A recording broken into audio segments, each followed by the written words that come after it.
This is All India Radio, and I'm Minuti Chatterjee with the Midday News.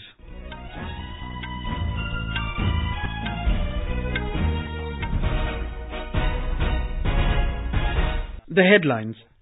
India formally hands over extradition request for fugitive jeweler Mehul Choksi to Antigua. President Ramnath Kovind calls upon youth to dream big and aim high for themselves and society at large. Bihar government suspends Assistant Director of Muzaffarpur Child Protection Unit in connection with sexual exploitation of minor girls at a shelter home. Venezuelan President Nicolás Maduro survives a drone assassination attempt. At least 20 people killed in a road accident in Khyber Pakhtunkhwa province of Pakistan. And Virat Kohli tops ICC Test ranking for batsmen. In sports, women's singles final of World Badminton Championships between PV Sindhu and Carolina Marin underway at Nanjing, China. India has formally handed over a request to Antigua for the extradition of bank fraud fugitive Mehul Choksi, who has obtained a citizenship of the Caribbean nation. Official sources said a team from India was sent to Antigua few days back to pursue the authorities there to extradite Choksi. Earlier, India had requested the authorities in Antigua to detain Choksi after it received information about his presence in the country. Choksi and Nirav Modi are wanted in the Punjab National Bank fraud case involving over 13,500 crore rupees. Choksi had fled India on the 4th of January this year and took oath of allegiance in Antigua on the 15th of the same month. Prime Minister Narendra Modi today said the feeling of ownership among 125 crore Indians towards Swachh Bharat mission has led to the nation making remarkable progress in cleanliness and sanitation. Mr. Modi said this on Twitter this morning while sharing a letter of a citizen. The person, Pranav Saxena from Saharanpur, expressed support for Swachh Bharat mission and urged others to support it too. Mr. Modi also shared a letter from a student, Samakit, who shared his experiences from a family holiday to Ladakh. The student also wrote about his sense of pride towards the armed forces. In Mann Ki Baat program on All India Radio, Mr. Modi had recently asked students to visit various places in the country during vacations and share their experiences. President Ramnath Kovind today called upon the youth to dream big and aim high for themselves, their families and society at large, particularly for those who are less fortunate. Addressing the 7th convocation of IIT Hyderabad in Telangana, Mr. Kovind said the country's aspirations are no longer limited to the heavy industrial base that was created 6 decades ago. He said IIT Hyderabad must remain relevant to the 4th industrial revolution that will write the script of the 21st century. The President asserted that the best scientific universities and institutions of learning are not just teaching shops or degree factories. They are the sources of innovation and incubators of technology and technology-driven startups. The knowledge ecosystem of public investments in science, academic institutions and universities, research laboratories, commercial applications and private enterprise has an almost magical potential. This IIT has been set up in a city and in a metropolitan area where several elements for such an ecosystem already exist. Mr. Kovind also said IIT Hyderabad needs to be the hub of the ecosystem and a catalyst for a greater synergy. IIT Hyderabad is not envisaged as just an add-on ecosystem. Rather, it needs to be the hub of the ecosystem. It must be the connecting tissues and the catalyst for a greater synergy. This is IIT Hyderabad's mandate. Mr. Kovind will make a brief stopover in Tamil Nadu to visit the Kaveri Hospital in Chennai to inquire about the health of DMK Chief M. Karunanidhi. Later today, the President will be reaching Kerala. The Bihar government has suspended Assistant Director of Muzaffarpur Child Protection Unit, Devesh Kumar Sharma, in the wake of alleged sexual exploitation of 34 minor girls at a state-funded shelter home. Sources said the decision was taken as the official did not take any action at an appropriate time to stop the incidents. The state government has also suspended assistant directors of Child Protection Unit of 5 other districts, Madhubani, Bhagalpur, Munger, Bhojpur and Araria, for dereliction of their duties. The sources also said several officials of social welfare, information and public relations, and health departments are under the scanner of the CBI for their alleged roles in sexual exploitation. Meanwhile, Chief Minister Nitish Kumar has launched a scheme which promises to provide 54,100 rupees from the birth of a girl child till she graduates. He launched the Mukhyamantri Kanya Utthan Yojana in Patna on Friday and expressed his government's resolve for empowerment of women. In Assam, the flood situation has improved as water level has started receding. Official sources said that the Northeastern Electric Power Corporation has closed all gates at Doyong Reservoir and there was no spilling. Over 1 lakh people at 8 districts have been affected due to flood, with Golaghat being worst affected. More from our correspondent. The current surge of water submerged 10,000 hectares of crop areas in Assam. Flood water damaged crops, fisheries, among others. Meanwhile, State Agriculture Director MS Manivandan said farmers will be compensated as per norms. He said free tractoring will be done for flood-affected farmers. Mr. Manivandan announced that seeds will be given to the farmers for alternate farming. Manaspatin Sharma, AR News, Guwahati. This is All India Radio giving you the news. For quick news updates round the clock, follow us on Twitter at AIR News Alerts. Venezuelan President Nicolás Maduro has survived an assassination attempt involving explosive drones. Communications Minister Jorge Rodriguez said the attempt was made when Mr. Maduro was speaking at an event to mark the 81st anniversary of the National Army yesterday. He said 2 drones loaded with explosives went off near the president's stand. 7 soldiers were injured in the attack. Several people were later arrested.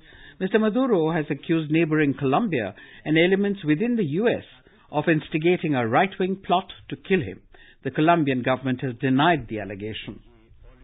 In Pakistan, at least 20 people were killed and 35 injured when a passenger bus collided with a tanker in Khyber Pakhtunkhwa province last night. According to Geo News, the accident took place in Kohat district while the bus was on its way from Buner to Karachi. Rescue members immediately rushed to the site and shifted the bodies and wounded people to district headquarters hospital.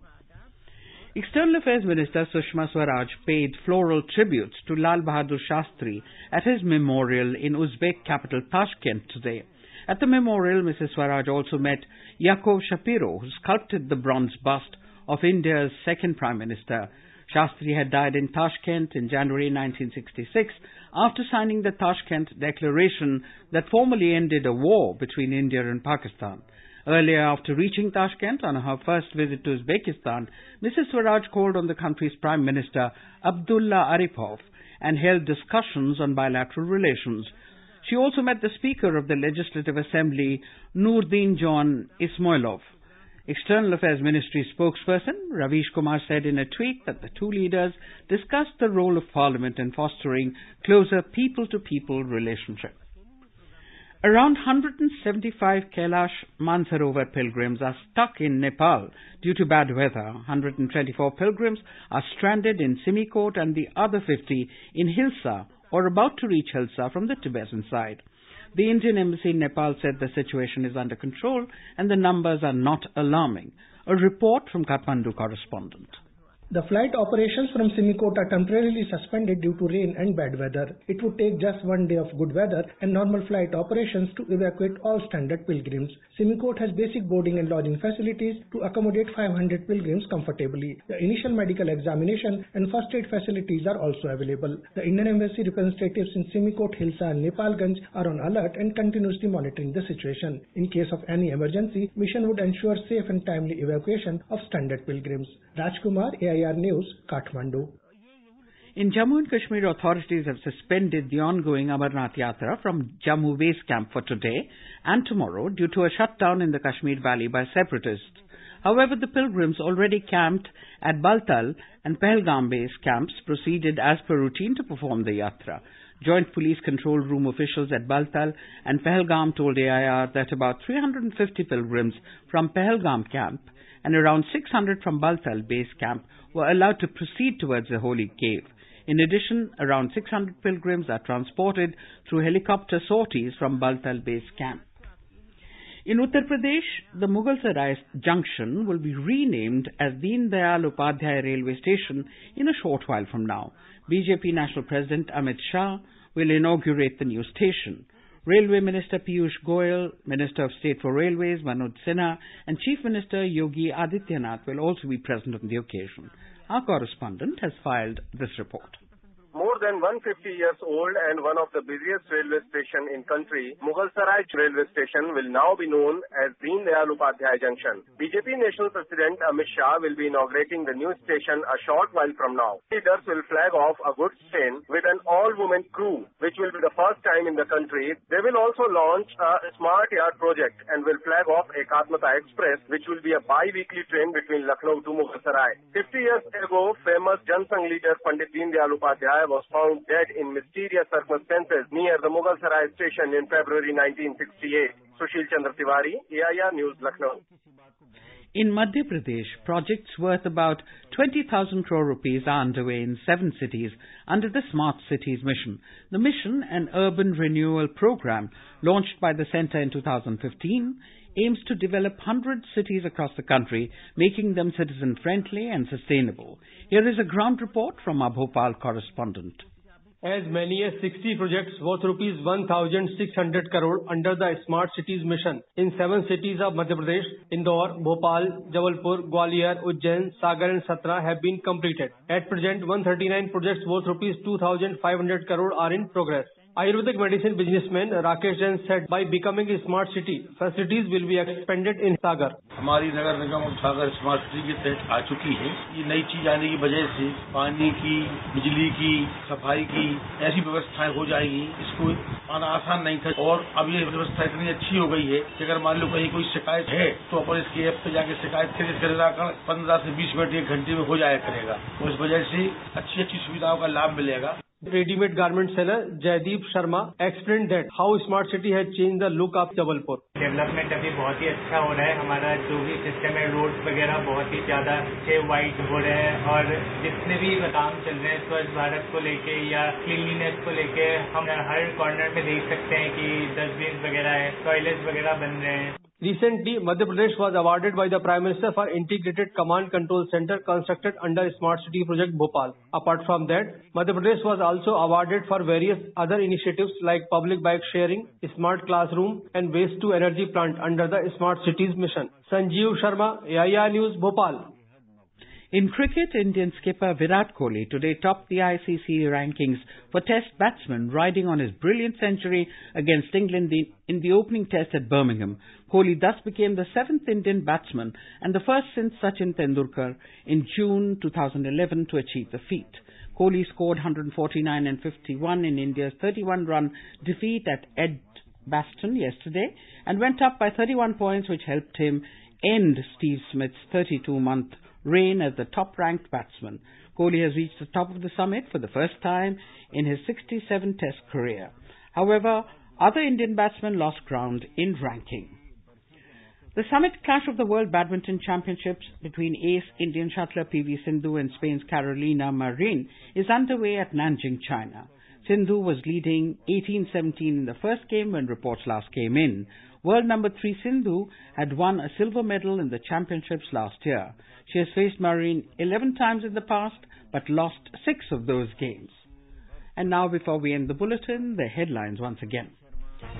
India formally hands over extradition request for fugitive jeweler Mehul Choksi to Antigua. President Ramnath Kovind calls upon youth to dream big and aim high for themselves and society at large. Bihar government suspends Assistant Director of Muzaffarpur Child Protection Unit in connection with sexual exploitation of minor girls at a shelter home. Venezuelan President Nicolás Maduro survives a drone assassination attempt. At least 20 people killed in a road accident in Khyber Pakhtunkhwa province of Pakistan. And in sports, Virat Kohli tops ICC Test ranking for batsmen, and women's singles final of World Badminton Championships between PV Sindhu and Carolina Marin underway at Nanjing, China. For details of these stories and more, log on to our website www.newsonair.nic.in. And with that, we end the Midday News.